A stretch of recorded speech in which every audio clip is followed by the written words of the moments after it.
ఆ తర్వాత మేము కొండాపూర్, శేరిలింగంపల్లి, కొండాపూర్, రంగారెడ్డి జిల్లా, ఇది కూడా దాదాపు 42 ఎకరాల భూమి బాలసాయిబాబా ట్రస్ట్ పేరిట ఉన్న భూమిని ఫినిక్స్ అనే కంపెనీ వాడికి రాసిచ్చిరి దుర్మార్గులంతా కలిసి. ఎంత? 42 ఎకరాల భూమి. 42 ఎకరాల భూమి ఎంత వాల్యూ ఉంటుంది అది? మరి రేవంత్ రెడ్డికి కనబడట్లేదా? దీని మీద యాక్షన్ ఉండదా?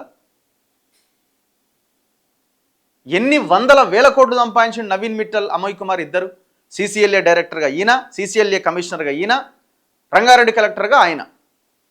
ఆడిందే ఆట పాడిందే పాట, ఎవ్వనికి ఇష్టం వచ్చినట్టు వాడు దండుకున్నాడు.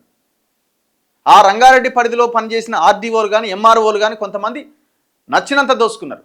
ఎవరికి నచ్చింది వాడు, కొంతమంది, అందరిని అనట్లేదు. ఇప్పుడు ఆయన లూప్ లైన్లో పెడితే ఆయన మీద యాక్షన్ తీసుకోవడానికి రెడీ అవుతుంది గవర్నమెంట్ అనుకోవచ్చు. ఆయనని మళ్ళీ ఇంకొక మెయిన్ డిపార్ట్మెంట్, మెయిన్ శాఖకి ముఖ్య కార్యదర్శిగా పెట్టింది. వాళ్ళు పవర్ డిపార్ట్మెంట్ వాళ్ళు అనుకుని ఈ దరిద్రుని తెచ్చి మళ్ళీ మా మీద పెట్టిరింద్రని ఆయన. మేము ఇట్లనే అంటాం, ఎందుకంటే అంత భయంకరమైన అరాచకానికి పాల్పడ్డాడు నవీన్ మిట్టల్, అమోయ్ కుమార్ లాంటి ఈ ఐఏఎస్లు.